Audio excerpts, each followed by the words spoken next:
The truth is the American-Israel alliance represents the best hope of humanity. It's an alliance that defends our democracy, Western values, human dignity, women's equality. One could go on and on. It has weaknesses, it has frictions. Nevertheless, if you look at the perspective of history, we have never been this powerful. We've never been this well backed by each other. And I believe, in fact, that whatever the cost, and that's the most painful part of this moment, Jews are ready to pay that cost. And I believe that the good guys will win because they have that devotion and the dedication to life. I'm Gil Troy, and welcome to the Human Side of History podcast, where we discuss how history helps us understand our current moment. In this initial series, we're going to use history and historical documents from the Chappelle manuscript collection to explore some of the most compelling questions raised at this difficult historical moment, especially since Hamas's horrific invasion of Israel on October 7th. And today we want to look at the DNA of the U.S.-Israel relationship. See what's enduring, but also see how it's evolved. What are the catalysts that have made it change?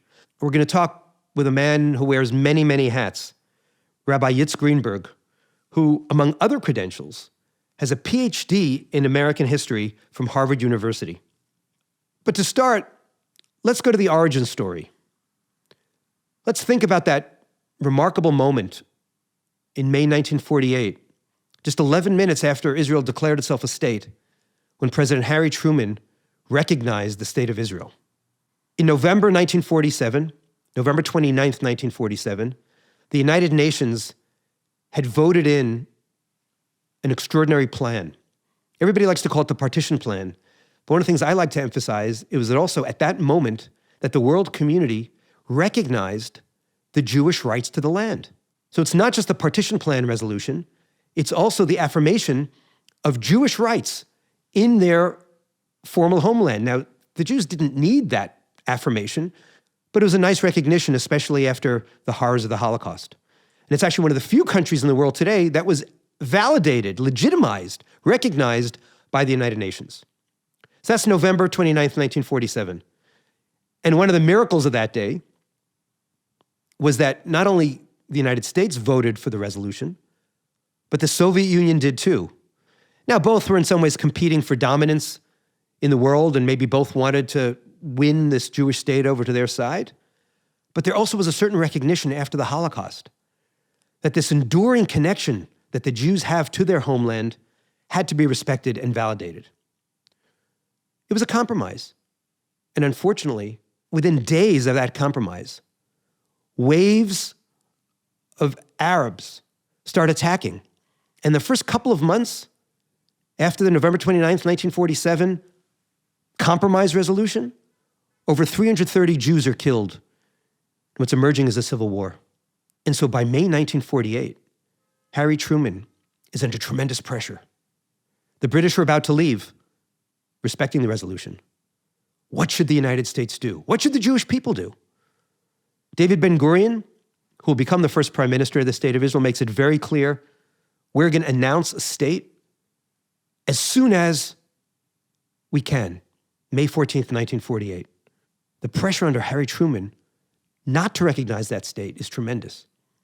George Marshall, one of the most legendary generals in American history, who's Truman's Secretary of State, threatens to quit if Truman does that. Marshall is thinking about over 200 million Arabs and Muslims will be inflamed. He's thinking about oil interests. He's thinking about how viable is this weak Jewish state with barely 600,000 people and so many enemies surrounding it. But Truman ultimately decides to take the plunge. And there are so many reasons. Everybody likes to focus on the fact that he had this Jewish friend, Eddie Jacobson, who approached him. They'd been buddies in the 1920s, and they'd had a haberdashery together. Nobody ever uses the word haberdashery except when they tell this story. Haberdashery means a men's store, and it went bankrupt. Both Truman and Jacobson were honorable men, and they didn't run away from their debts. They paid every last creditor, and they were bonded for life. They'd been war buddies also in World War I. And they say, oh, that's why, because Jacobson went to Harry. He said, I've never asked you for a favor before, but meet this man, Chaim Weizmann, who would become the first president of the state of Israel. But that's only part of the story. As we'll hear, it's 1948, an election year. There are political considerations. Harry Truman is starting to fight the Cold War. There are geopolitical considerations. We have to be thinking on so many levels as historians. So on May 14th, Harry Truman recognizes the state of Israel. On May 17th, Harry Truman writes a letter to a friend of his, a local rabbi, who had sent him a letter on May 13th, on the eve of this difficult decision.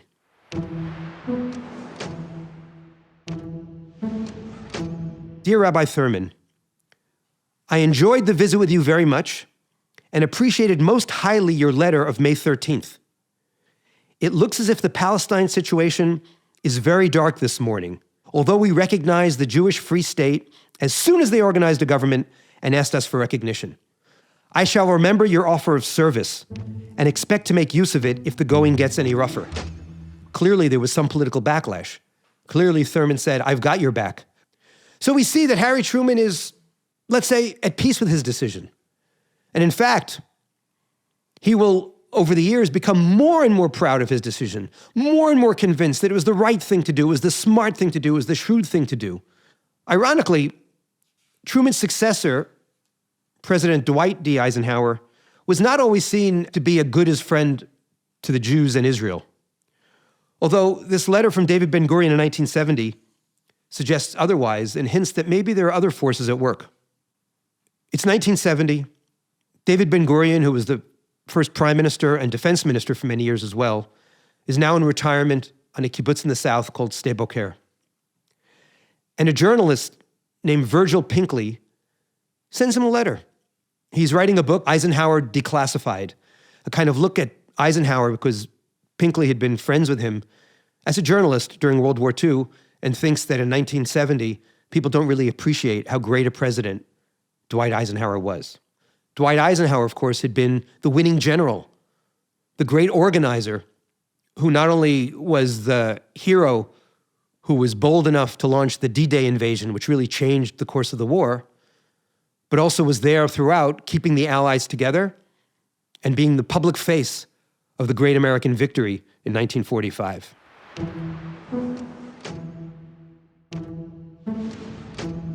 I owe to my country much more than my country owes to me. If the country owes to me anything at all, I am glad that you are writing a book about General Eisenhower. He was a lovely person. I met him first in Germany immediately after the Second World War. I told him that almost all Jewish refugees in Germany intend to settle in Israel, and they need more education, more self-government, more Hebrew teachers, more Hebrew books. I asked him to send every week an airplane to bring teachers and books. He agreed to everything. But when the first plane arrived, the British administration could not prevent it.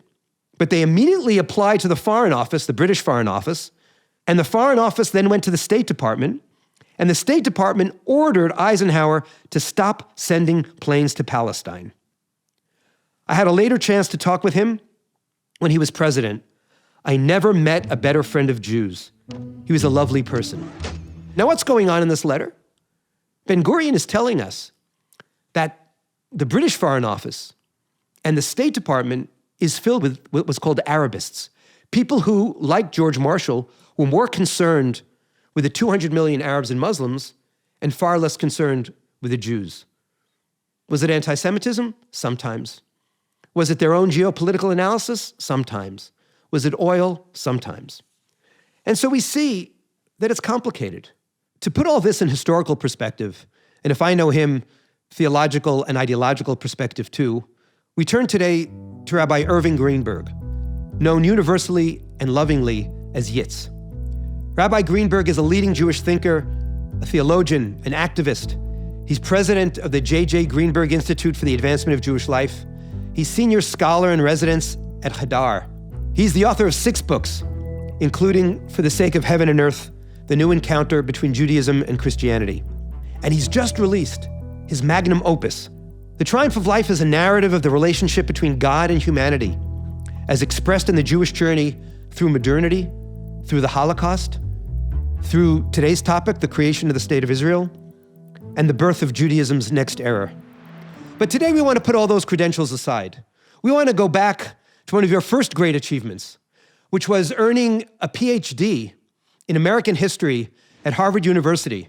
Back in the day, I have to add, when Harvard University wasn't that friendly to young Jewish kids from Brooklyn. So it's quite remarkable that you were accepted, quite remarkable that you excelled there, quite remarkable that you ended up writing a PhD thesis about Theodore Roosevelt under the tutelage of Frederick Merck, who was a student of Frederick Jackson Turner. And so you're part of a chain of great American historians who understand the DNA of America. So yes, let's go back to that moment in 1948, when within minutes after the establishment of the State of Israel, Harry Truman recognizes the Jewish state. They don't even have the name Israel in the original telegram. What was going on? What was the motivation? What does that teach us about America, about Israel, about the American people and the Jewish people? Well, I'll start by saying it was close to miraculous, and it remains really one of the providential moments of Jewish history. And I say that in part because the story is that the British had given up their mandate. They had taken a mandate to help nurture a Jewish national home, but in fact had spent the previous 20 years backwalking and betraying that mandate and trying to cater to the Arabs, who they saw as the future of the Middle East. They wanted to be on their good side. The UN, of course, voted to create two states, Jewish and Arab, to partition the land of the mandate. And the Jews accepted it. Nevertheless, there was strong pressure against it. And in fact, America, which initially supported this idea, had second thoughts and in fact pressed Ben-Gurion and the Jewish leadership not to go ahead and proclaim the state. So the truth was that for many years, including after 48, the Arabists, the pro-Arab State Department civil servants who believed that the future of the Middle East was Arab, that the oil was more valuable than the Jews, and therefore America should, as it were, step away from the Jews in order to get the Arab support. Truman, partly because he was apparently friends and close to a Jewish partner who gave him a deeper insight into how much Israel meant for the Jewish people and a chance to come back to life after the terrible Holocaust. Partly because Truman was independent-minded, like a mule from Missouri Mule, which he often spoke about himself. The bottom line is that he overruled the advice of his State Department and decided to recognize the State of Israel. Now, part of it was that there was a close election, and in New York, where the election might well be decided, there was an important Jewish vote. But whatever the mixture of motives, the amazing bottom line is that America recognized the State of Israel, and in many ways, had it not led the way, it would be a serious question whether the international community would have stood behind the Jewish people. There is something miraculous about the bond between Israel and the United States of America, and between, as you say, the Israeli people and the American people. But then you also, as a good trained historian, went into the electoral dynamics, because it was 1948, and Truman was trying to emerge out of Franklin Roosevelt's shadow and win an election with powerful forces, Thomas Dewey and the Republicans against him. It was indeed a geopolitical assessment on his part, where he defied the State Department, not just for altruistic reasons, not just because of his good buddy, Eddie Jacobson, because he also thought that the State Department was wrong. Let's go deeper. What are some of these deep, deep connections between the United States and Israel, between the American people and the Jewish people, not just the Israeli people? Well, no one could have predicted what has happened, which is America has been the most faithful, powerful, and important ally in Israel's history. But you look back and say, what do they have in common? Why would the America become so supportive and so sympathetic? And I would say it's a mix of human experience. For example, both the founders of America, that is to say the Puritans, the early founders of the New England and northern United States, they fled oppression, and they were willing to go to a new world and take up a difficult challenging new life in order to win freedom of religion, freedom from oppression, and human dignity. Well, that's exactly what drove the Chalutzim, the initial returnees of the Zionist political movement, starting in the 18th, 19th century. They were driven by the same desire to leave the lands of oppression in Europe, Eastern Europe particularly, where Jews were second-class citizens and discriminated against, and were willing to go to across the ocean, go to a new country with sickness and barrenness and many, many struggles that they had to overcome in order to win their freedom and their dignity as Jews. Second example would be the Bible. The Puritans, from their part, they felt they were living the Bible, but also the founding fathers of America, who were enlightened and more rational, but they also had a very special respect for the Bible. And that sense of a shared Bible has been a very important part of the American people's feeling and attachment to the Jewish people and to the state of Israel. So that's another major element of common feeling and common respect. I'd add to that, both peoples really felt a sense of democracy, meaning looking at the Middle East and all the Arab nations, which at the time were totally opposed and willing to destroy Israel.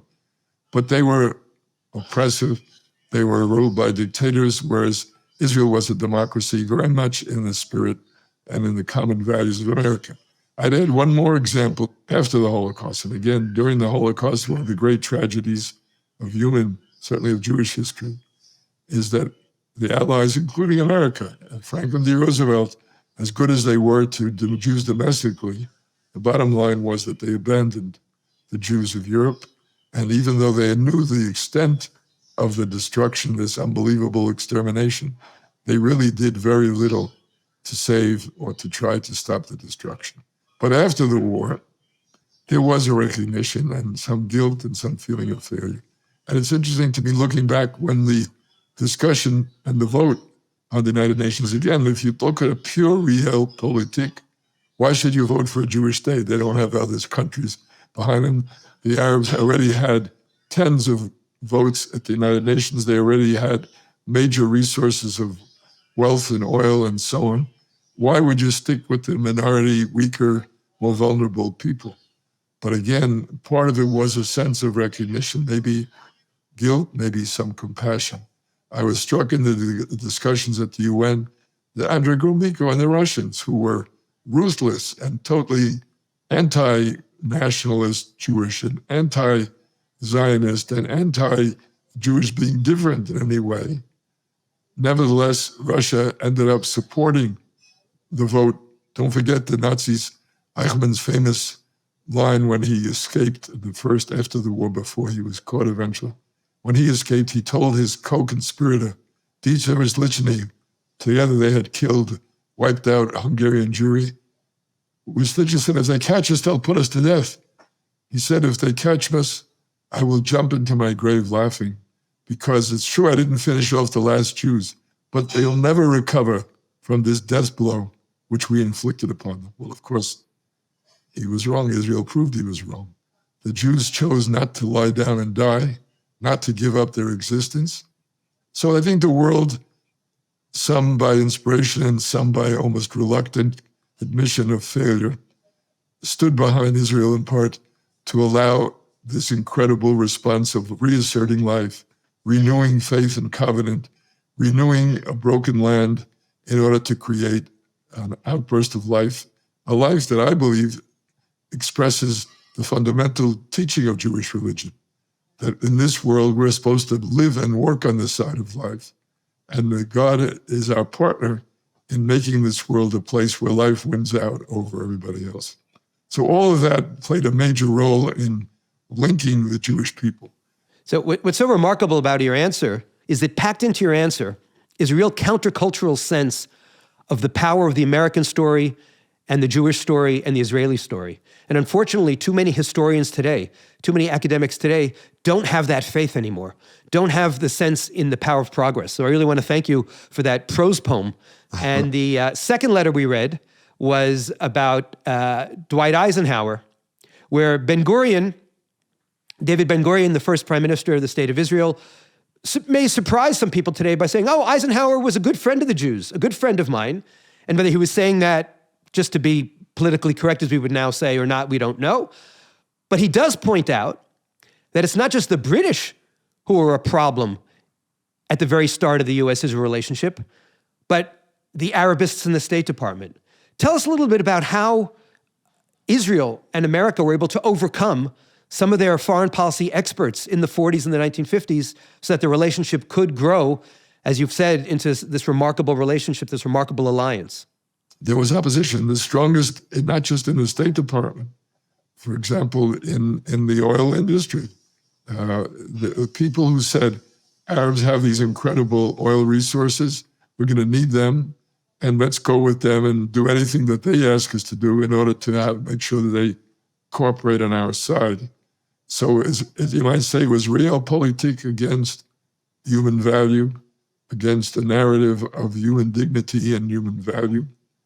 And in this case, as it turned out, the narrative won out. I should add to this that Eisenhower, the administration, gave Israel a hard time at that time. Especially around the 1956 Suez Canal crisis. Egypt and the Arab League were still, even though it had failed to destroy Israel, was still totally boycotting, totally trying to destroy it and undermine it. And in 1956, Israel joined with France and Britain, which were angry and resentful at Nasser's seizing the Suez Canal and driving out the Western powers. Israel joined them to invade Egypt and recover the canal. America totally objected. It inserted itself. It literally forced Britain and France to back down, abandon Israel, and then it forced Israel to back down and remove its troops. So America was very much on the Arab side in that whole exchange and threatened Israel in all kinds of ways.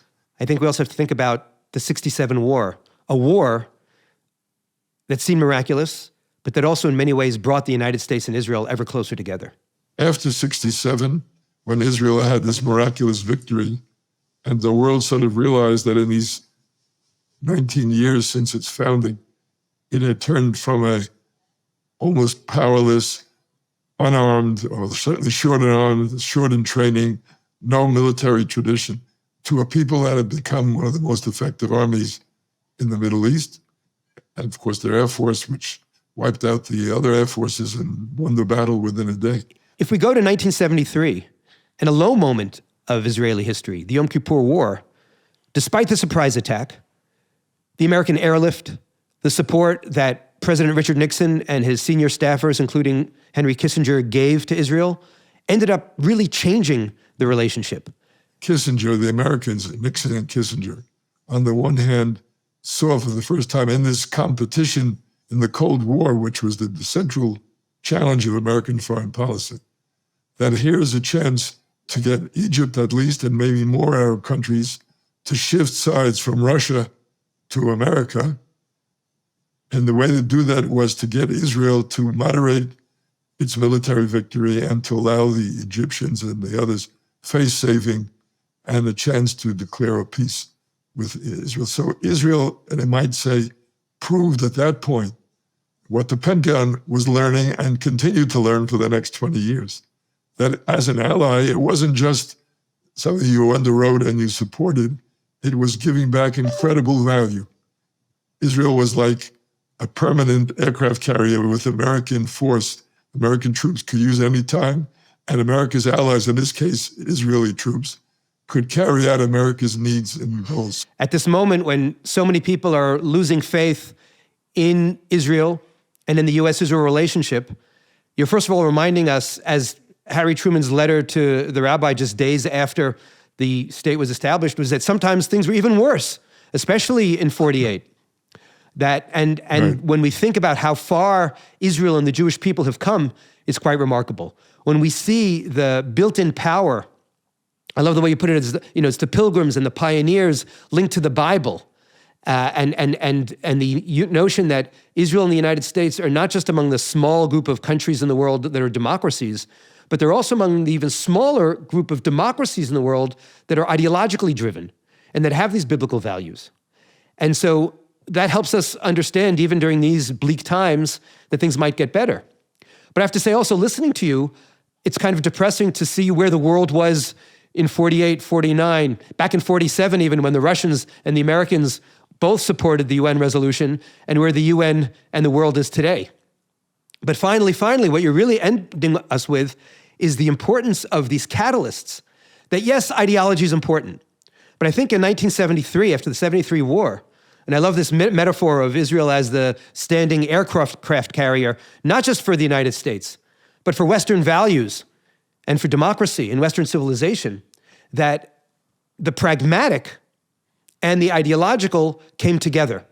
And when we look today, when everybody's so busy saying, oh, the U.S.-Israel relationship has never been so bad, it sounds to me like you would actually say, the U.S.-Israel relationship has never been so good. What's your assessment of where we're at and how far we've come? You know, I'm tempted to answer it was the best of times, it was the worst of times. The truth is that the Israeli-American alliance has never been as strong and as powerful as in the last decade. And with all the friction and with all the talk about alienating America, and I don't want to say there isn't any of that, the truth is the Jewish people lived on the margins of history. What the Holocaust showed us that those margins are gone. In other words, we're living in a world where if you can't protect yourself and you're a potential victim, you will be wiped out because the world has more power. The oppressor has more power than ever in history. So in a sense, the Jews had to give up that option of living powerlessness but ideal. You know, people always say the Jews, we never had an army that killed civilians. We never oppressed others, all because we didn't have the power to do so. But I'd say it's a much more honorable and much more significant moment. We take power, and if you take power, you will have some side effects that are far from ideal. But we've taken power for life, for values. The truth is the American-Israel alliance represents the best hope of humanity. It's an alliance that defends our democracy, Western values, human dignity, women's equality. One could go on and on. I mean, think of Hamas and the Palestinians' persecution of gay and LGBT people. And Tel Aviv was rated literally the gay-friendliest city in the Middle East, and so on. So this alliance, it has weaknesses, it has frictions, and I must say personally, I feel the present government of Israel with its extremists has done real damage to the trust and respect, mutual respect, that is so crucial to our alliance. Nevertheless, if you look at the perspective of history, we have never been this powerful, we've never been this well backed by each other, and I believe, in fact, that whatever the cost, and that's the most painful part of this moment, Jews are going to pay that cost, and I believe that the good guys will win because they have that devotion and the dedication to life. Well, all we're hearing is about tensions, all we're hearing is about distance, and yet every poll that I read shows that 70 to 80% of the American people, when given a choice between Israel and Hamas, support Israel. Not only that, when they're asked the follow-up question of, do you think that Israel is trying to minimize civilian damage? Most recent poll in May 2024 showed 69% of Americans say, yes, we see that. But it's just very, very difficult under those circumstances. You're saying that the U.S.-Israel relationship is a triumph of life. The story of the United States of America is a triumph of life. The story of Israel is a triumph of life. And I think that's your theological vision, and that's your historical vision. The truth is, in the 50s, as late as the 50s, Jews were a marginal and still discriminated against group in American minority. From the 60s until really very recently, there was a massive upgrade of minority rights. Of course, the civil rights movement for African Americans was part of that story. But the Jews moved from the margin and discrimination to becoming what the Pew Research showed was the most admired minority. So being a Jew was not a disadvantage or a disability, but it was admired and looked up to. Now, as the Jewish people moved into this position by the creativity, by their contribution to American life, and as America came to take the Jews to its heart and embrace them, it embraced the country of Israel, because it was also Jewish and it was so profoundly loved and connected to American Jewry. So in part, the American Israel alliance reflects the shift and the embrace of the alliance of Christians and non-Jews with Jews in America itself. That is also a testimony both to the greatness of American culture and to the Jewish ability to measure up and become part of a whole society while maintaining their own distinctive identity. So that's also part of any assessment that we have to make together. Today, it seems that this message of hope that seems to be not just in the Israeli-US DNA, but in your DNA, is not so popular, especially in the church that you and I once worshiped in, the university. What's happening with the radical left today? Why is there this powerful negativity? And how do we get out of it? The fact that the radical left has turned on Israel or turned on the Jews. It's no accident that there's an outburst of anti-Semitism as there's an outburst of anti-Zionism, which of course is the same thing anyway. It's a kind of turning on the Jews. It's a kind of turning on the Jewish state. It's a turning on the values that they represent. But those values, I think, are enduring, and I believe that they have overreached. In other words, I think the majority of Americans are moderates. They're not radical left. They believe that capitalism has faults and has to be improved, but they also believe that it's not the enemy and it's not that only Marxism or extreme socialism is going to solve the problem that we saw failed in the 20th century. So I see this as a moment where temporarily the publicity, the media coverage, the attention has always been on trying to claim that Israel has lost its way, that the American youth is drifting away from Israel. But in fact, I think it's the media taking up this false narrative in which all whites are oppressors, in which all people of color, so-called, are automatically oppressed, and anything you do for them is legitimate, even murder, rape, torture. Of course, it's totally false, and it's corrupting, and it's destructive for those people. So the truth is, I believe this will fail. And just as Martin Luther King understood when he fought for black rights, that the Jews and Zionism, the state of Israel, is the way the Jews, one of the important ways Jews get their rights and their dignity and their equality, and that's why he supported it. And he realized that the extremists, the black nationalists, the Stokely Carmichaels, who turned to violence and denied the American story and insisted America is totally beyond redemption, that they were actually bad for the people that they were supposed to be helping, African Americans, and that their values were false, and that the future of a bright future, a good future, depended on taking the American story seriously and asking Americans to live up to it, rather than demeaning it and selling it out for radical denial stories, as if all America is only about slavery, as if all of America is only about inequality and oppression. So I think the majority of American people are not yet corrupted by this false dichotomy and are not yet ready to follow the lies of intersectionality. For that matter, they know the truth that Palestinians are no more people of color than the Mizrahim of the 50% of Israel that comes from Arab Jewish ancestry. So I am in the long run optimistic. We have work to do to get the story out. But I do believe in the end, the best American values will win out, that the American narrative will not be permanently falsified and turned into a story of oppression, but rather turned into a true story, and a story of improved life, of more dignity for more people, with serious flaws and setbacks along the way, and with opposition. Israel is also not a country of saints, it's not a country of perfection. But with all its flaws, it has made remarkable progress to create a just, decent society, not just for Jews, but for Arabs, for Christians, for Circassians, for Druze, other minorities. And that, I believe, in the future, we will see the fulfillment of that. And I believe that this threat will be overcome and the American people will reassert that they want the moderate center, even if it takes longer to improve and repair the world, but it avoids the evils of totalitarianism, of discrimination, of racist anti-racism.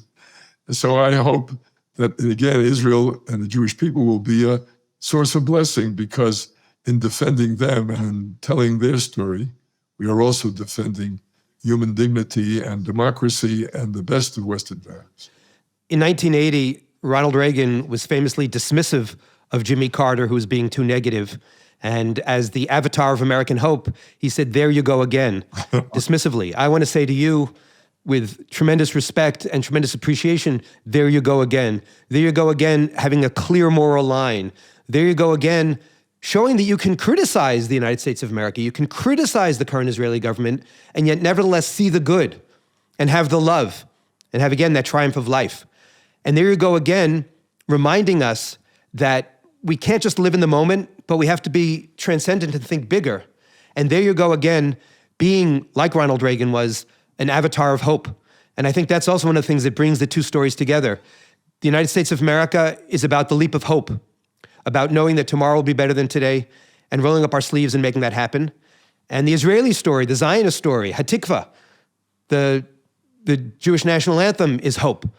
Tomorrow will be better than today, and we have to roll up our sleeves and make it happen. And we don't do it by only being cheerleaders. We do it by being like you, thoughtful, critical, moral, visionary, and deeply rooted in our history. A history which in the United States of America is only a matter of just short of 300 years. And when we talk Israel and the story of the Jewish people, we go to 3,500 years. I want to thank you, Yitz, for all that you've taught us over the years. I want to thank you for going back to your earliest incarnation as a Harvard historian. And I want to thank you for being such an inspiration to so many of us. Thank you. Thank you. David Ben-Gurion was proudly, aggressively secular, but he was proudly, aggressively literate in the Bible, literate in Jewish history, and like our guest Yitz Greenberg, also understood that providence, bigger forces, mystical forces sometimes were at work. He said, in Israel, in order to be a realist, you must believe in miracles. And I think the conversation with Yitz Greenberg, which went back and forth between thinking about the bigger, deeper existential issues, the miracles, the deep bonds, and the nitty-gritty, the day-to-day of 48, of 56, of the Six-Day War in 1967, of 1973, is that balance. And so I think we were so lucky today to have a guide like David Ben-Gurion, a guide like Harry Truman, and a guide like Yitz Greenberg to help us think about the U.S.-Israel relationship, which I sometimes call the good, the bad, and the enduring. With this episode, we end the first series of the Human Side of History podcast. What we've been doing over each episode is taking just a few of the gems from the Chappell Manuscript Foundation and using them to illuminate the moment. And what's been interesting is again and again, guest after guest has helped us live with some of the consequences, live with some of the things that cannot be undone, because historians deal with that, but also think bigger, think broader, think inspirationally. As an extra bonus for today, we've listed Rabbi Yitz Greenberg's 5 favorite books in the show notes. If you want to know more about the Chappell Manuscript Foundation, go on their amazing website and explore. There are so many manuscripts you can find at www.chappell.org. That's 1 P and 2 L's. Also, feel free to visit our show notes for more about the manuscripts, these historic events we've described, and some of the bigger issues we were talking about today. And please don't forget to subscribe, to rate, and review the podcast. History can't determine our future, but it can help us understand the present and make a better future. This is Gil Troy, betting on better days.